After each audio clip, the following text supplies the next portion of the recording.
बिस्मिल्लाहिर्रहमानिर्रहीम। अस्सलाम वालेकुम। मैं हूँ राबिया और आपको वेलकम करती हूँ अपने यूट्यूब चैनल मनपसंद पकवान में।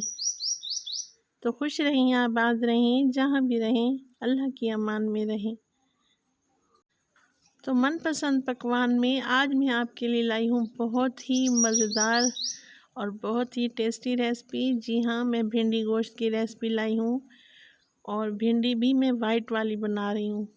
ये बहुत ही टेस्टी बनती है और इसमें बहुत ही ग़िज़ाइयत होती है, ग़िज़ाइयत से भरपूर होती है। तो चलते हैं हम अपने किचन में और बनाते हैं ये मज़ेदार सा भिंडी गोश्त का सालन। तो एक कढ़ाई में 1 कप ऑयल लूँगी। इसमें मैं शामिल करूँगी आधा किलो मैंने भिंडी ले ली थी। इसको अच्छी तरह से मैंने वॉश कर लिया था। मैं सफ़ेद भिंडी का इस्तेमाल कर रही हूँ। ये बहुत ही ग़िज़ाइयत से भरपूर होती है।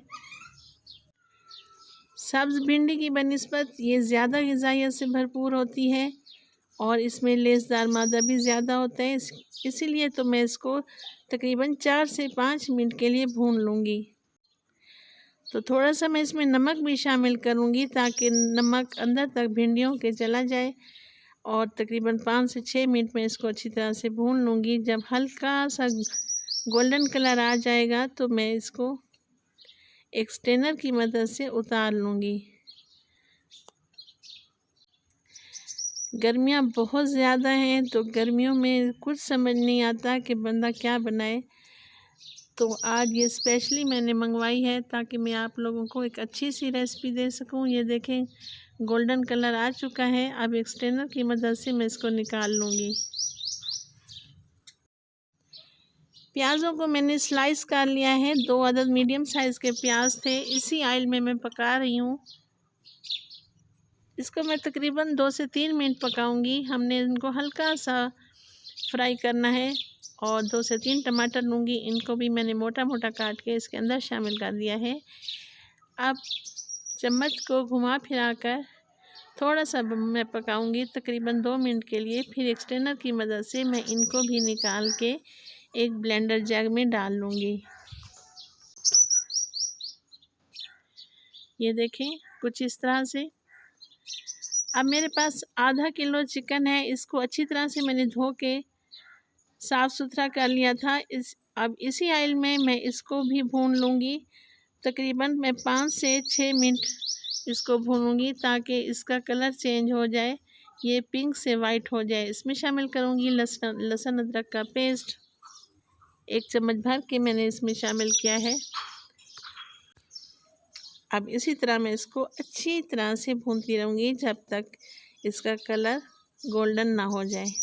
तो रेसिपी अगर आप लोगों को ज़रा सी भी अच्छी लगे तो लाइक किया करें, सब्सक्राइब करें और अपने फैमिली फ्रेंड में भी शेयर किया करें। आप लोगों का बेहद शुक्रिया। अब जो प्यूरी बनाई थी मैंने, इसको अच्छी तरह से मैंने ग्राइंड करके इसमें शामिल कर दिया है। प्यूरी मैंने शामिल कर दी है। अब अच्छी तरह से मैं इसको दोबारा से फ्राई करूँगी ताकि चिकन में जो कसर बाकी रह गई है वो भी अच्छी तरह से भुन जाए। तकरीबन मैं 2 से 3 मिनट इसको अच्छी तरह से फ्राई करूँगी। ये देखें तेल सेपरेट हो चुका है। अब हम इसमें शामिल करेंगे कुछ स्पाइसेस। सुरख मिर्च डालिए 1 टेबलस्पून और इसमें हल्दी डालिए 1/2 टेबलस्पून। मोटा कूटा हुआ ज़ीरा शामिल करूँगी 1/2 टेबलस्पून और खुश्क धनिया भी 1/2 टेबलस्पून। नमक हमने भिंडी में शामिल कर दिया था तो अभी हम नमक बाद में शामिल करेंगे। तो अच्छी तरह से मैं इसको भून लूँगी। रेसिपी अगर आप लोगों को ज़रा सी भी अच्छी लगे तो एक प्यारा सा कमेंट कर दिया करें। मुझे बहुत इंतज़ार होता है आप लोगों के कमेंट का ताकि मुझे पता चले कि आप लोगों को मेरा काम पसंद आ रहा है कि नहीं। 1 छोटा कप मैंने पानी डाल दिया है। अब चम्मच हिला के मैं कवर लगा दूँगी तकरीबन 5 मिनट के लिए। तो चिकन हमारा माशाल्लाह से पक चुका है। थोड़ी थोड़ी ग्रेवी रखी है मैंने। ये आपकी मर्ज़ी पे डिपेंड करता है कि आप ग्रेवी रखें या ना रखें। मुझे ग्रेवी वाला सालन बहुत अच्छा लगता है। गर्मियों में वैसे भी ग्रेवी अच्छी लगती है। तो इसमें मैं शामिल कर दूँगी तली हुई भिंडियाँ।